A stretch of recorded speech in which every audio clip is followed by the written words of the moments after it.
காங்கேயம் முத்துவின் original winners brand அரிசிகள் தரத்திலும் சுவையிலும் என்றும் நம்பர் 1. அண்மை செய்தியாக பார்த்து வருகிறோம். ஓபிஎஸ்ஸிற்கு பலாப்பழ சின்னம் ஒதுக்கீடு செய்யப்பட்டுள்ளது.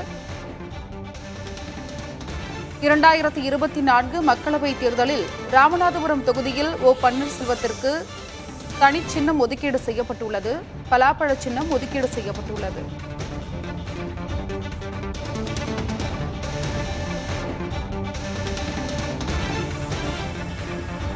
ஓபிஎஸ்ஸிற்கு பலாப்பழ சின்னம் ஒதுக்கீடு செய்யப்பட்டுள்ளது. ராமநாதபுரம் தொகுதியில் பலாப்பழம் சின்னத்தில் போட்டியிடுகிறார் பன்னீர்செல்வம். அண்மை செய்தியாக பார்த்து வருகிறோம். முன்னாள் முதல்வர் பன்னீர்செல்வத்திற்கு பலாப்பழ சின்னம் ஒதுக்கீடு செய்யப்பட்டுள்ளது.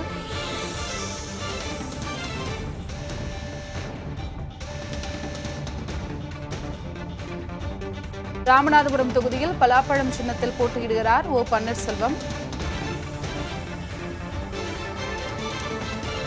தேசிய ஜனநாயக கூட்டணி அதிமுக தொண்டர்கள் மீட்பு குழு சார்பில் ராமநாதபுரம் மக்களவை தொகுதியில் போட்டியிடும் முன்னாள் முதல்வர் பன்னீர்செல்வத்திற்கு மாவட்ட ஆட்சியர் அலுவலகத்தில் வைத்து தனி சின்னம் ஒதுக்கீடு செய்யப்பட்டுள்ளது. பலாப்பழ சின்னம் ஒதுக்கீடு செய்யப்பட்டுள்ளது. அண்மை செய்தியாக பார்த்து வருகிறது. சுயேட்சையாக போட்டியிடும் முன்னாள் முதலமைச்சர் பன்னீர்செல்வத்திற்கு பலாப்பழ சின்னம் ஒதுக்கீடு செய்யப்பட்டுள்ளது. வாளி சின்னம் கிடைக்கும் என எதிர்பார்க்கப்பட்ட நிலையில் பலாப்பழ சின்னம் ஒதுக்கீடு செய்யப்பட்டுள்ளது. தேர்தல் நடத்தும் அலுவலரான ஆட்சியர் விஷ்ணு சந்திரன் இதனை அறிவித்துள்ளார். அண்மை செய்தியாக பார்த்து வருகிறோம். விவரங்களை வழங்குவதற்காக செய்தியாளர் ஆனந்தன் இணைப்பில் இருக்கிறார்.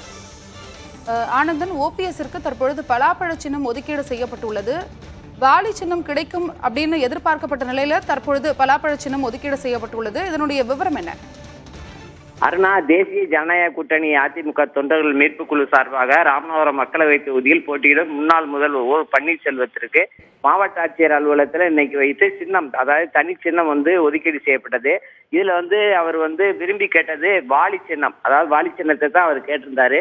ஆனா இவர் பல்வேறு பிரச்சாரங்கள்ல அந்த வாளி சின்னத்தை அவர் பயன்படுத்தி, அதாவது அந்த வார்த்தையை விட்டதுனால இவருக்கு போட்டியாக டம்மியாக போட்டியிட்ட, அதாவது வேட்புமனு தாக்கல் செய்த 4 பன்னீர்செல்வமுமே அதே வாளி சின்னத்தை அவங்க கேட்டிருந்தாங்க. அதனால அதை ஒத்தி வச்சிருந்தாங்க. 2வதாக திராட்சை சின்னமும் கேட்டிருந்தாரு. அந்த திராட்சை சின்னத்திற்கும் 3 பன்னீர்செல்வம் உட்பட இந்த ஓபிஎஸ் பன்னீர்செல்வமும் கேட்டிருந்ததுனால அதையுமே குலுக்கல் முறையில வெளியிடுறதாக இருந்தாங்க.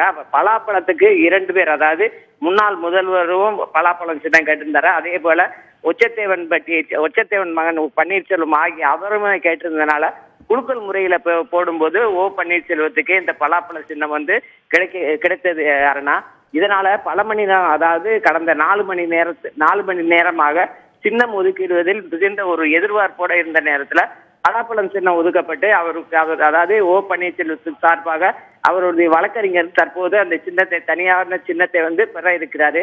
இந்த தகவல் பன்னீர்செல்வம், அதாவது திருவாடனையில பரப்புரையில இருக்கிற பன்னீர்செல்வத்துக்கு தகவல் தெரிவிக்கப்பட்டது.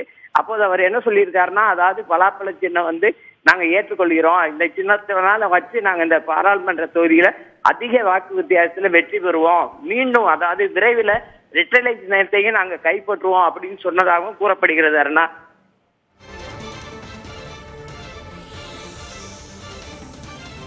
ஓபிஎஸ் பெயரில் போட்டியிடும் 5 பேரும் வாளி சின்னத்தை வழங்க வேண்டும் என கோரிக்கை விடுத்திருந்தனர்.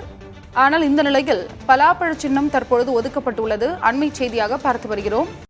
காங்கேயம் முத்துவின் ஒரிஜினல் வின்னசஸ் பிராண்ட் அரிசிகள் தரத்திலும் சுவையிலும் என்றும் நம்பர் 1.